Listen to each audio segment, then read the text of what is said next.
Okay, everyone. I'm here for the start of a very special month of videos. A month of videos that I call ani-MAY-tion month. And yes, I'm very aware that that title is a very bad pun. But that's sometimes the extent of my humor. This is a very special month because this month I will be looking at movies that are animated and reviewing them. I did something like this for wrestling last year when I looked at wrestling pay-per-views that took place in the month of May, and I wanted to change it up. So for our first review of ani-MAY-tion month, and these videos will be up every couple days. So our first video of ani-MAY-tion month is this. Snow White and the Seven Dwarfs is the very first ever animated feature film, as far as I know, at least in the United States. If there was another one somewhere prior to this, somewhere else in the world, I don't know about it. It's the thing that really launched Walt Disney as an animation feature studio. So, but how good is it as a film? Well, that's what I'm trying to find out as we kick off ani-MAY-tion month. So we get a small wall of text at the beginning that explains the basic backstory of this, where that Snow White is a maiden who is forced to work as a scullery maid by her wicked stepmother, the Queen, because the Snow White is more beautiful than the Queen. So the Queen, in her vanity, is constantly asking the magic mirror who's the fairest of them all, and as long as the magic mirror said her name, Snow White was fine. But one day the magic mirror says that Snow White is the fairest of them all, and that sets the Queen into a tizzy, so to speak. And of course, at that time, you see Snow White singing I'm Wishing, and then you see a prince. And really, the prince in this, I'll get to that at the end. He sings a little bit and whatnot, and that's really the last we see of him till the very end, but I'll get to that. So the witch goes to this huntsman, and she wants the huntsman to kill Snow White and bring her heart to her.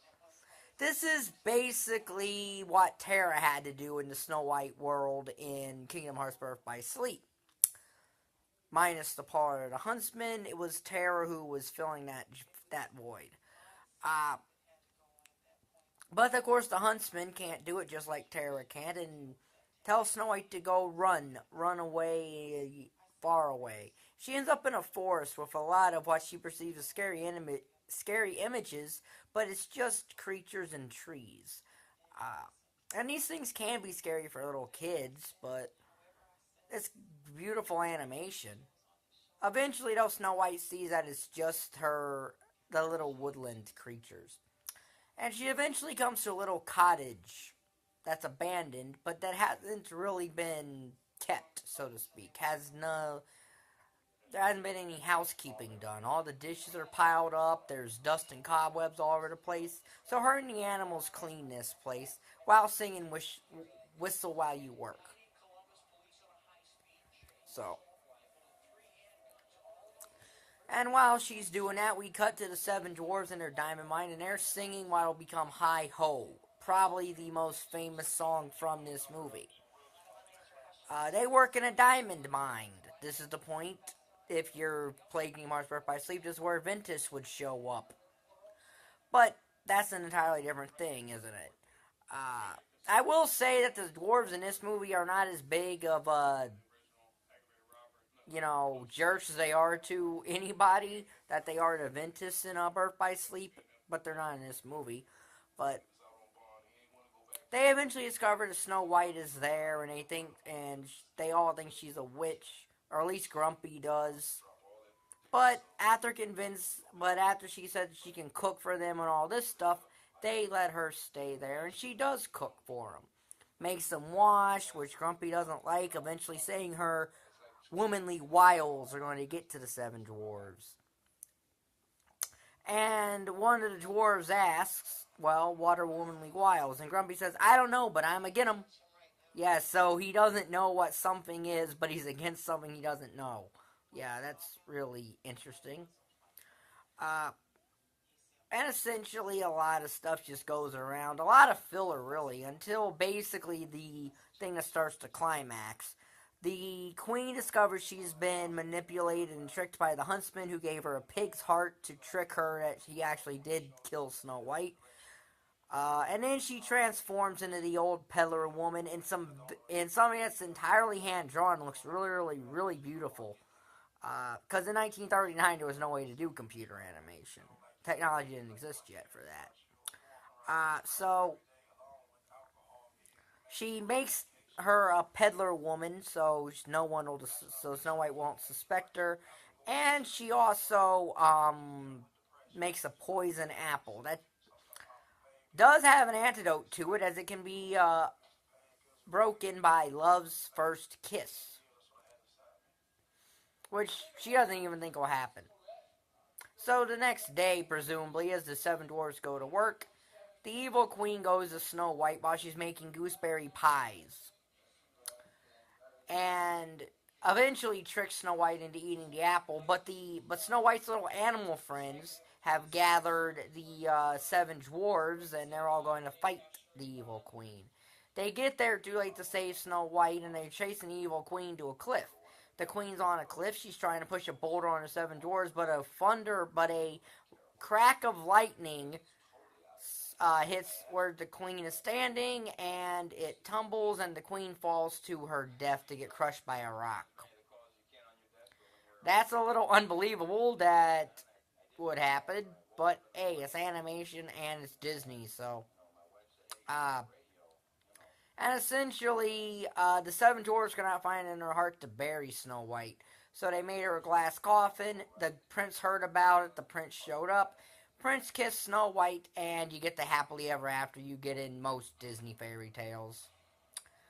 So yeah, the animation in this is for 1939. It's very crisp, especially the animation of the queen transforming into the peddler woman. Uh, you know, the characters are pretty iconic. You know, you got Snow White, who, if you're a Kingdom Hearts fan, she's one of the princesses of Heart.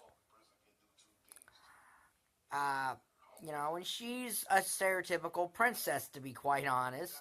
The prince is really insignificant because Disney really didn't know how to write princes until roughly Prince Eric in The Little Mermaid. But I'll get to that when I review The Little Mermaid, because I will do it. I will do it this month. So the seven dwarves are the comic relief of this, and really their character is just the fact of they all match their names. Doc is a smart one, but he tends to stutter a lot over his words.